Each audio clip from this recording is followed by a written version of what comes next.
In this second video on measuring stress, strain, and force with load cells and strain gauges, we're going to look at some more practical devices and see how these pieces go together to make real measurements in the real world. So remember, we're putting some strain gauges onto a test specimen and causing that specimen to change its length by applying a stress. And by measuring with that active gauge, we can figure out how much stress we've applied or how big a load it is. Now, part of the problem we run into is that the resistance of individual gauges change with temperature. So if I have my active gauge here on my specimen that I'm measuring, or on my load cell, and I have another gauge over here that's in the same environment and on the same material at the same temperature, then I can put the active gauge and a compensating gauge both into the Wheatstone bridge, and the result is this resistance will change because the active gauge is being stretched and the temperature is changing. This one will only change because the temperature is changing, so that between the two of them, they'll stay in balance over the temperature change. If this one goes up a little bit due to temperature, this one will go up a little bit due to temperature as well. And the only effect that we'll see is the change on this one due to the actual stretching of the gauge. So the assembly of these Wheatstone bridges are critical in thinking through how you're going to compensate for making sure that you don't see a change in the voltage due to something other than the strain that you're trying to measure in the load cell. So it's common to put these mountings together at various points in the Wheatstone bridge. Sometimes you only have a single gauge, and if that's the case, you really can't provide any compensation. But if we've got two gauges sensing equal and opposite strain in a bending arrangement like this, then that'll be automatically temperature compensated, because we're going to see the effects due to temperature on both of them, and they'll cancel out. Two gauges set up like this in uniaxial stress at locations 1 and 4. We can compensate for bending so that the bending will see an increase in this one and a decrease in that one, and we won't see any effects due to bending, but we won't get temperature compensation. Finally, if we go with the configuration that we've got, similar to our cantilever beam load cell, with all 4 of the arms of the bridge being gauges on the system, then we get full compensation for temperature and bending, or in the application we do with a different configuration, full compensation for temperature and axial stress. So you need to think through which gauges and where you're putting them in order to cancel out these temperature effects. Now, when you first mounted gauges, they may go through a little bit of hysteresis as the glue settles in. And so you shouldn't just mount a gauge and immediately go make measurements with it. You should apply some loads for multiple cycles until things settle down. So for example, here's some situations where in the first cycle, going up and coming back down, we've done some initial plastic deformation of the glue joint. But by the time we get to the third cycle, it's just going up and down with no hysteresis.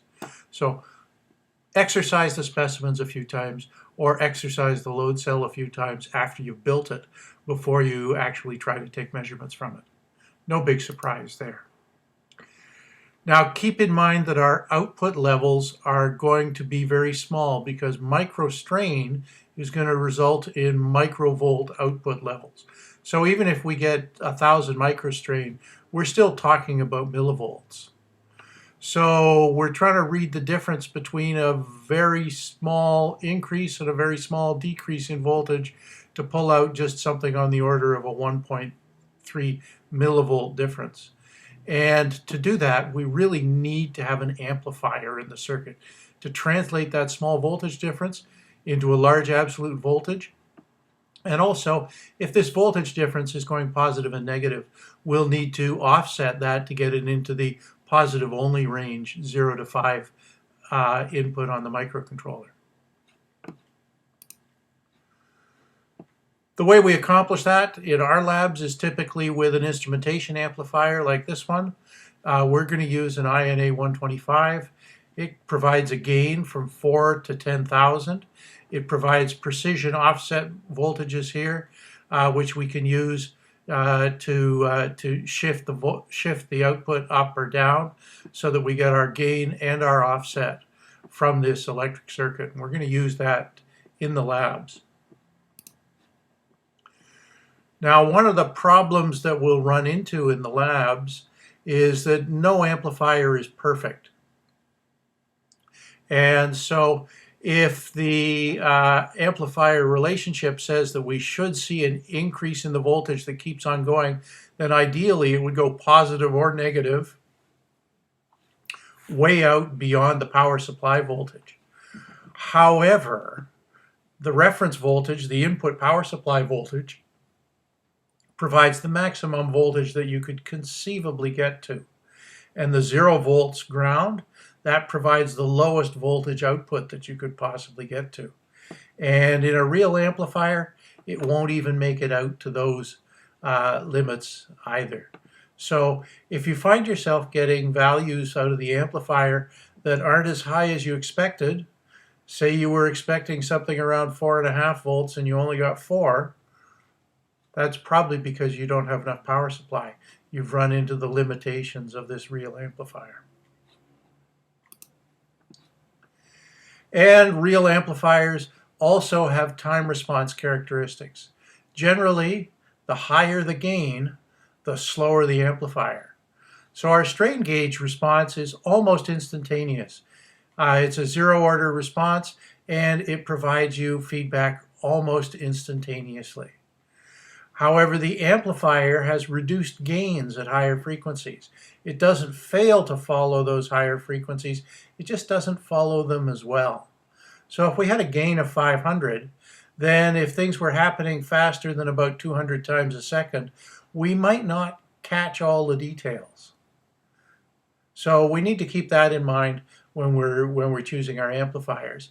And if we need higher frequencies, then we'll just have to put 2 amplifiers one after another in stages. So we can amplify 100 times and then amplify 100 times again. And that will give us a gain of 10,000 while still having a frequency response that's well over 1,000 hertz, which is probably going to be okay for a lot of mechanical systems. So the other thing to keep in mind is that the measured system also has its own dynamics, which are probably second order since we're measuring masses moving around subject to forces. So let's look now at some practical applications. This is a weigh scale that you can get from Lee Valley. It's got a dial on or a digital indicator on the outside, and the specifications say it's accurate within 1% for weights up to 5 kilograms. So that's pretty good. What's inside this thing? What do you think?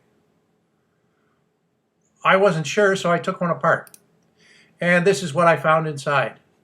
This is a load cell. This is a shear beam load cell, which is similar to our cantilever beam load cell. And it has 4 strain gauges hidden in there under this white stuff. And on the end, it has a note that it's a 5 kilogram load cell.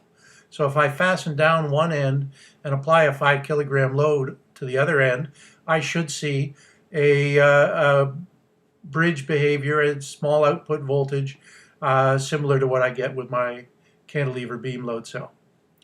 Now, the red and black wires, those are the power supply to the bridge, and the green and white wires coming back, those are the measured voltage coming back from the bridge.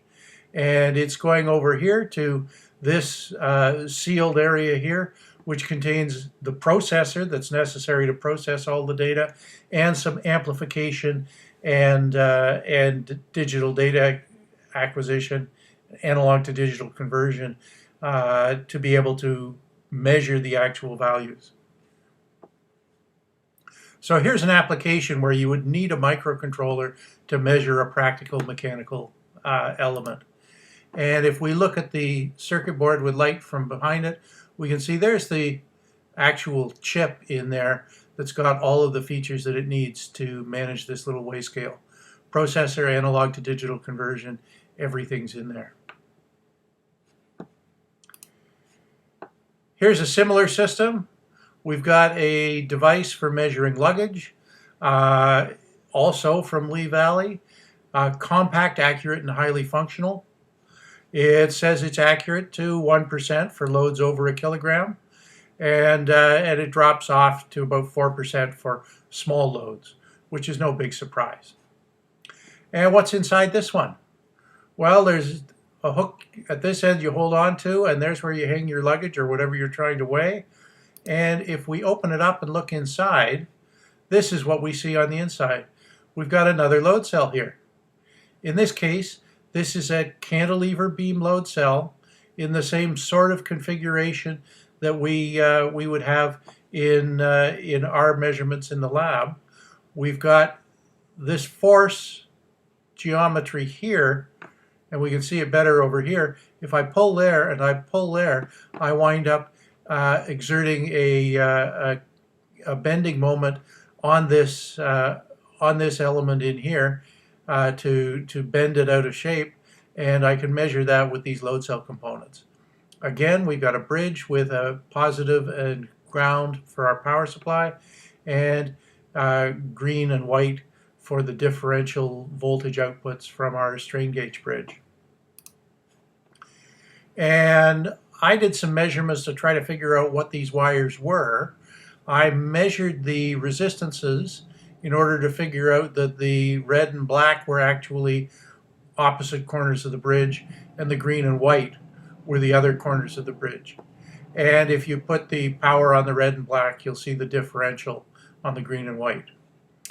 And it matches up to my tabulated resistances, and I wind up with a resistance for an individual gauge of an average of almost 900 ohms. So if I connect these up, I wind up with a sensitivity of about 1 millivolt per 10 kilograms with a 3 volt power supply on it.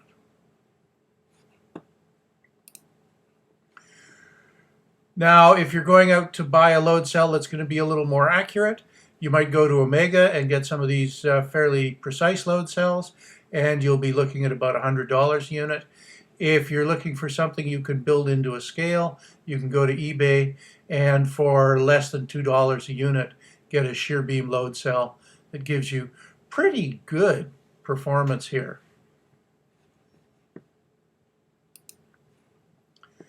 Lots of different configurations you can build load cells into that provide different advantages and disadvantages. The main advantage of the shear beam load cell like this one is that if you put a weight on out here, you wind up with this kind of distortion happening here, and the stretch in these ones is insensitive then to the moment that you put on it. And finally, if you've got a fairly complex application and you want to measure forces and torques in multiple dimensions, you might go with a device like this. Inside here are a whole lot of strain gauges hooked up in a geometric configuration that allows you to get, they call it 6-axis force torque sensor. What that means is 6 degrees of freedom. So we have tension this way, we have stress back and forth in that direction, we have stress back and forth into the page, and in addition we have moments about each of the axes. So we've got 6 degrees of freedom, we've got 3 forces and 3 moments, and we can measure all of them at the same time with this sensor to know how our robot or other device is loading up. It's got an onboard microcontroller to keep the analog signals shielded for noise protection, to do some validation and self-testing, and it provides all of the output digitally so that you can hook it directly to a microcontroller or to a computer. And you can find out more about this, this system over here. So in the lab, we're going to go with a much simpler system, something more along this line, and we're going to figure out how these bridge circuits work and how we can use that to make an estimate of a single force.